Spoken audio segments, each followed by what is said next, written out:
आज बात करेंगे डुगू नाम के इन जनाब की, जो एक लड़की पटाने के चक्कर में एक मिशन में चांद पर गए और बदकिस्मती से ग्रुप से बिछड़कर पीछे रह गए।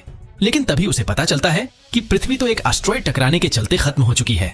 अब डुगू अपनी गलती के चलते पूरी दुनिया में अकेला जिंदा बचकर खुश हुआ या दुखी, आगे उसने क्या किया, सब बातें जानने के लिए कुछ पॉपकॉर्न लीजिए, आराम से बैठिए और बने रहिए वीडियो के अंत तक। लेकिन उससे पहले जो सज्जन नए हैं वो फटाफट चैनल को सब्सक्राइब तो कर लो, ताकि आने वाली सबसे जबरदस्त वीडियोस आपको मिले सबसे पहले।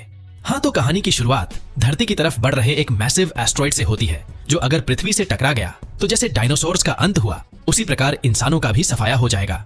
इससे बचने के लिए एक इंटरनेशनल लेवल का ऑपरेशन UNMS शुरू किया गया है और इसका नेतृत्व कर रहा है चीन।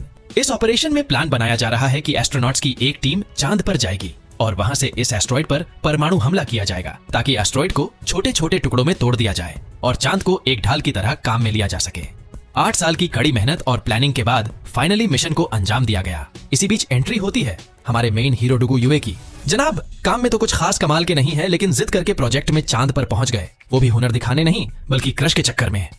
अब होती है डुगू की क्रश, यानी होनहार एस्ट्रोनॉट और प्रोजेक्ट कमांडर मा लांशिंग की, जो न्यूक्लियर मिसाइल्स लॉन्च करके बेस में लौटी है। डुगू लांशिंग को प्यार से घूरे जा रहा था, लेकिन लांशिंग ने उसके आलसीपन के चलते उसे फटकार लगाई और चली गई। मगर डुगू को इससे कोई फर्क नहीं पड़ता। जनाब अपने रूम में जाकर मस्त हेडफोन लगाकर गाने सुनने लगे। इसी बीच इमरजेंसी अलार्म बजता है और सबको खबर दी जाती है कि मिसाइल्स द्वारा तोड़े गए एस्टेरॉयड के टुकड़े तेजी से उनके बेस की तरफ बढ़ रहे हैं। सब लोग फटाफट बेस से निकलकर स्पेसक्राफ्ट्स की तरफ भागने लगे, ताकि जल्दी से जल्दी चांद छोड़कर धरती पर पहुंचा जा सके। लेकिन हमारे डुगू महाशय तो इन सब से बेखबर है। जनाब अभी भी म्यूजिक सुनते हुए अपने ख्यालों में खोए हुए है। सब स्पेसक्राफ्ट्स रवाना होते समय डुगू को पता चलता है कि साला इमरजेंसी सायरन बज रहा है और सब लोग रवाना भी हो चुके हैं। लेकिन तभी डुगू को दिखता है कि एक स्पेसक्राफ्ट अभी भी रवाना नहीं हुआ है। इसमें कोई और नहीं बल्कि उसकी क्रश लांशिंग ही है और डुगू का इंतजार कर रही है। ये देख डुगू झट से स्पेस रोवर में चढ़कर स्पेसक्राफ्ट की तरफ भागता है, लेकिन बदकिस्मती से बेचारा एक विशालकाय दरार में गिर गया और लांशिंग को मजबूरन लॉन्च बटन दबाना पड़ा। इसके बाद डुगू दरार से बाहर निकलता है, एस्टेरॉयड से बचने की कोशिश में एक बड़े से क्रेटर की तरफ भागता है। लेकिन इसी बीच एक धमाका डुगू के पास हुआ और वो बेहोश होकर गिर पड़ा। काफी देर बाद जब उसकी आंख खुली तो वो अपने साथियों को गालियां देने लगा, लेकिन तभी वो देखता है कि एक बहुत बड़ा एस्टेरॉयड चांद के पास से होते हुए धरती की तरफ बढ़ रहा है। देखते ही देखते एस्टेरॉयड धरती से टकरा गया और एक भयानक एक्सप्लोजन देखने को मिला, जिसने आधी पृथ्वी को जला डाला। अब निराश डुगू वापस स्पेस स्टेशन में जाता है। यहाँ पहुंचकर उसने धरती पर कांटेक्ट करने की कोशिश शुरू की, लेकिन उसे सिर्फ साइलेंस सुनने को मिली। अब डुगू बुरी तरह से हताश हो चुका था, लेकिन एक अच्छी बात यह थी कि स्पेस स्टेशन में एक आदमी के 80 साल तक खाने जितना खाना अभी भी बचा हुआ था, यानी डुगू यहाँ कम से कम जिंदा तो रह सकता है। अब अपनी क्रश लांशिंग के रूम में जाता है। यहाँ जनाब किसी हीरो की तरह तैयार हुए और लांशिंग की फोटो संग पार्टी करने लगे। इसके बाद डुगू लांशिंग की फोटो संग रोमांस भी करना शुरू हो गया। इसी बीच हमें पता चलता है कि धरती पर काफी लोग एस्टेरॉयड एक्सप्लोजन में जिंदा बच गए और स्पेस से रवाना हुए एस्ट्रोनॉट्स भी धरती पर सुरक्षित पहुंच गए हैं। सभी एस्ट्रोनॉट्स एक अंडरग्राउंड बेस में बैठे डुगू की हरकतें लाइव देख रहे थे। उन्हें डुगू की हरकतें देखकर थोड़ा ऑकवर्ड लगा, लेकिन अथॉरिटी के हेड यंग यहाँ आते हैं और डुगू की क्लिप्स लाइव ब्रॉडकास्ट करने का प्रस्ताव रखते हैं। इधर चांद पर बेस में डुगू को एक खाने का खाली पैकेट मिलता है। ये देख डुगू हैरान था, क्योंकि यहाँ उसके अलावा दूसरा कोई था ही नहीं। कुछ देर पड़ताल करने पर उसे एक लड़की की परछाई दिखाई देती है। डुगू इसे देखते ही चांद पर कॉलोनी बसाने के सपने देखने लगा। डुगू जनाब जोश जोश में उसके करीब जाने लगा, लेकिन पास जाने पर उसे पता चला कि ये तो कोंग नाम का एक कंगारू है, जिसे कुछ एक्सपेरिमेंट करने के लिए साथ लाया गया था। अब निराश डुगू कोंग को मारने की कोशिश करता है, लेकिन कोंग काफी ताकतवर था। जनाब ने शोवेल मोड़कर डुगू की ही धुनाई कर डाली। अब जब ताकत से कुछ नहीं बना तो डुगू एक फीमेल कंगारू बनकर उसे चकमा देने की कोशिश करने लगा, लेकिन यह पासा भी बेचारे पर भारी पड़ा। कंगारू बेचारे के ऊपर चढ़ने लगा, लेकिन बीच में डुगू का मास्क खुल गया और कंगारू ने उसे वापस पीटना शुरू कर दिया। डुगू ने एक टॉय गन की मदद से भी कोन को डराने की कोशिश की, लेकिन इस बार भी वो फेल हो गया। काफी देर चली झड़प के बाद एक दीवार से टकराकर दोनों शांत हो गए। तभी डुगू ने देखा कि उन्हें पृथ्वी से सिग्नल मिल रहे हैं। बेचारा सेलिब्रेशन शुरू करने ही वाला था कि तभी पता चला कि ये सिग्नल्स कोन की पूंछ वायर्स में लगने से आ रहे थे। अब डुगू इमोशनल होकर खिड़की के पास खड़ा रोते हुए कोंग से कहता है कि एक दिन आएगा जब हम भी वापस अपने घर पर होंगे, लेकिन कोंग उसे एक थप्पड़ मारकर इस मोमेंट को भी बिगाड़ देता है। अब समय स्किप होता है और हम देखते हैं कि डुगू को यहाँ रहते पूरे 224 दिन हो चुके हैं। अब उसकी कोंग के साथ दोस्ती भी हो चुकी है। दोनों मिलकर यहाँ से निकलने का प्लान बना रहे हैं। डुगू ने एक स्पेसक्राफ्ट बनाने का काम शुरू किया है जो कि अपोलो 18 के बचे हुए अवशेषों से तैयार किया जाएगा और इसी में बैठकर वो दोनों किसी नजदीकी स्पेस स्टेशन तक पहुंच जाएंगे।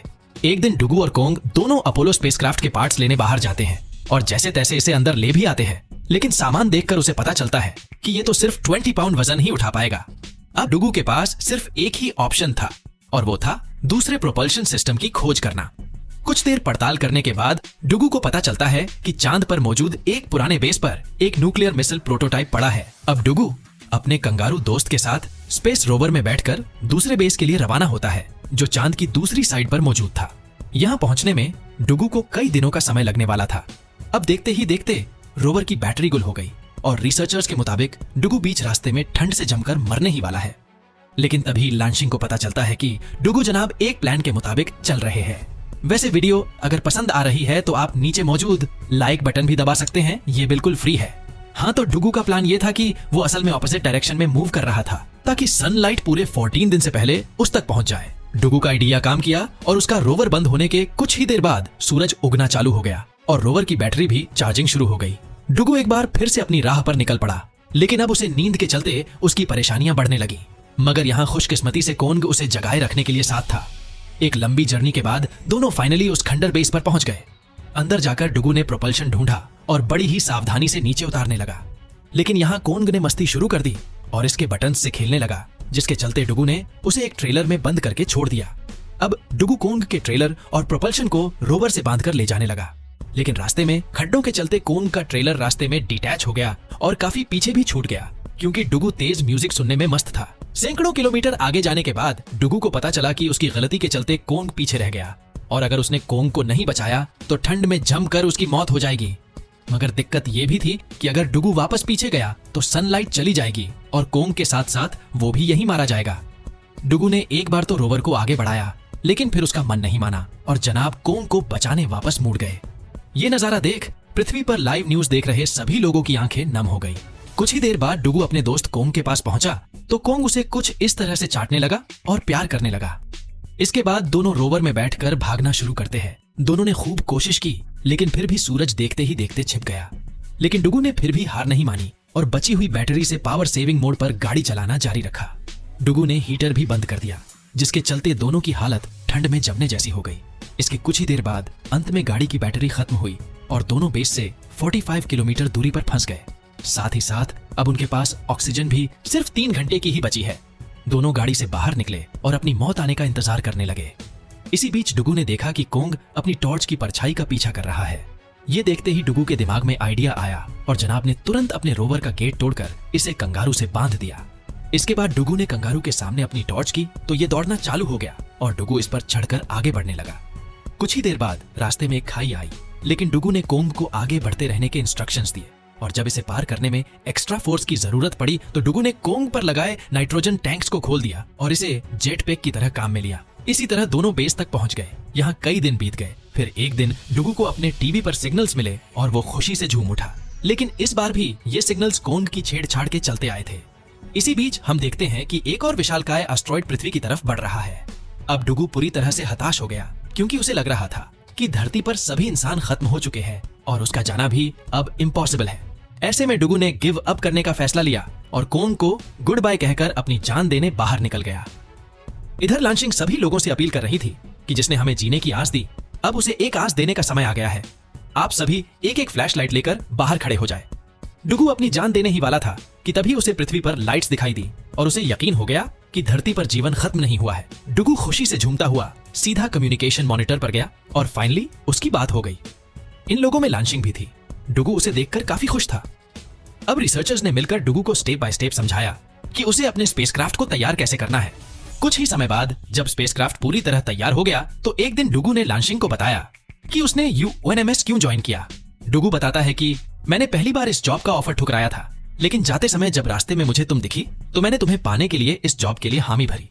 इस पर लांशिंग मायूस थी और बताने लगी कि मैंने चांद से रवाना होते समय तुम्हें देख लिया था, मगर मैं रुक नहीं पाई, वो मेरी मजबूरी थी। लेकिन डुगू ने कहा कि मैं अब भी तुम्हें उतना ही प्यार करता हूँ। इसके बाद डुगू और कोंग अपने स्पेसक्राफ्ट में चढ़कर रवाना होते हैं और देखते ही देखते पृथ्वी की ऑर्बिट में एंटर भी कर जाते हैं। सब लोग सेलिब्रेशन कर रहे थे क्योंकि आज लगभग 900 दिन बाद डुगू घर लौट रहा था। इसी बीच नीचे जमीन पर एक इमरजेंसी मीटिंग बुलाई जाती है। जिसमें एक शख्स चीफ को बताता है कि एक एस्टेरॉयड जल्द ही पृथ्वी से टकराने वाला है और इस बार सब कुछ पूरी तरह से तबाह हो जाएगा। इस पर चीफ कहता है कि अब सिर्फ एक ही शख्स है जो पृथ्वी और इंसानियत को बचा सकता है, क्योंकि उसके पास अपने स्पेसक्राफ्ट में न्यूक्लियर वेपन था। इसके बाद लांशिंग ने लाइव स्ट्रीम को बंद किया और उन्हें सूचना दी गई कि सब लोग अपने अपने शेल्टर्स में चले जाएं। इधर लांशिंग डुगू से बात शुरू करती है, जिसमें डुगू ने बताया कि हमारे एस्केप पॉड्स एकदम सही कंडीशन में हैं, हम यहाँ से निकलने के लिए पूरी तरह तैयार है। लेकिन तभी लांशिंग कहती है कि एक एस्टेरॉयड पृथ्वी को तबाह करने जल्द ही आ रहा है, उसे सिर्फ तुम ही रोक सकते हो, लेकिन दिक्कत यह है कि इसमें तुम्हारी जान भी जा सकती है। डुगू ने जरा भी संकोच नहीं किया और कहा कि अगर मेरी वजह से इंसानियत और पृथ्वी बच सकती है तो मैं ये काम जरूर करूंगा, लेकिन मेरी शर्त यह है कि मेरे मरने के बाद तुम एक विधवा की तरह नहीं रहोगी, तुम्हें मेरे बगैर भी जल्द ही शादी करनी होगी। सबसे पहले डुगू ने कोंग को एस्केप पॉड में डालकर तैयार किया। कोंग बार बार पीछे हट रहा था, लेकिन फिर भी डुगू ने उसका पॉड पृथ्वी के लिए रवाना कर दिया। अब डुगू चट्टानों के घेरे में एंटर करता है और एक चट्टान टकराने के चलते उसके स्पेसक्राफ्ट का इंजन टूट गया और स्पेसक्राफ्ट गोल घूमने लगा। अब इसे रोकने के लिए जब सभी कोशिशें नाकाम हो गई तो डुगू ने इसका दरवाजा तोड़कर प्रेशर बैलेंस किया और स्पेसक्राफ्ट रोटेट होना बंद हो गया। लेकिन अब जब इंजन टूट गया तो स्पेसक्राफ्ट को चलाना संभव नहीं था। ऐसे में डुगू लांशिंग से कहने लगा कि तुम्हें कोई रिग्रेट करने की जरूरत नहीं है, तुमने उस दिन वही किया जो तुम्हें करना चाहिए था। अब मैं बगैर स्पेसक्राफ्ट के ही न्यूक्लियर वेपन को एस्टेरॉयड के पास ले जाऊंगा, तुम्हें बस इसे समय पर डेटोनेट करना है। इसके बाद डुगू बाहर निकलकर न्यूक्लियर वेपन को स्पेसक्राफ्ट से अलग करना शुरू किया। कुछ ही देर में जब न्यूक्लियर वेपन डिटैच हुआ तो डुगू इसे पकड़कर डायरेक्शन देने लगा और एस्टेरॉयड की तरफ बढ़ने लगा। लांशिंग सहित हर कोई डुगू के लिए रो रहा था। जैसे जैसे डुगू एस्टेरॉयड के करीब जा रहा था वैसे वैसे उसका स्पेस सूट भी खराब हो रहा था, लेकिन डुगू लांशिंग के साथ बिताए कुछ समय को याद कर रहा था। अंत में जब डेटोनेट बटन दबाने का समय आया तो लांशिंग रोने लगी और एक बार के लिए पीछे हट गई, लेकिन फिर उसने हिम्मत बटोरी और पृथ्वी को बचाने के लिए बटन दबा ही दिया। इसके साथ ही स्पेस में एक जोरदार एक्सप्लोजन हुआ और एस्टेरॉयड के साथ साथ डुगू भी मारा गया। डुगू ने अपनी जान की कुर्बानी देते हुए इंसानियत और पृथ्वी दोनों को बचा लिया। इसके बाद सब लोग शेल्टर से बाहर आए और डुगू के बलिदान को याद करते हैं। इसके बाद टाइम स्किप होता है और 10 साल बाद हम देखते हैं कि पृथ्वी वापस पूरी तरह से रिकवर हो चुकी है। कोंग अपने नेचुरल हैबिटेट में एंजॉय कर रहा है। वहीं लांशिंग अब कमांडर से चेयरमैन बनकर चांद पर जाती है, जहां उसे स्पेसक्राफ्ट से उतरता हुआ डुगू दिखाई देता है। डुगू की छवि देखकर वो रोने लगती है और बेस में जाकर डुगू की यादें और अपने प्रति प्यार की निशानियां देखती है। इसी के साथ हो जाती है कहानी की दुख भरी एंडिंग। डुगू के इस सैक्रिफाइस पर अपने विचार जरूर व्यक्त कीजिएगा और अधिक जानना चाहते हैं तो बता दे कि मूवी का नाम था मून मैन, जो कि 2022 के दौरान रिलीज हुई। ऐसी ही और जबरदस्त वीडियोस देखते रहने के लिए चैनल को सब्सक्राइब जरूर कर लीजिएगा। धन्यवाद।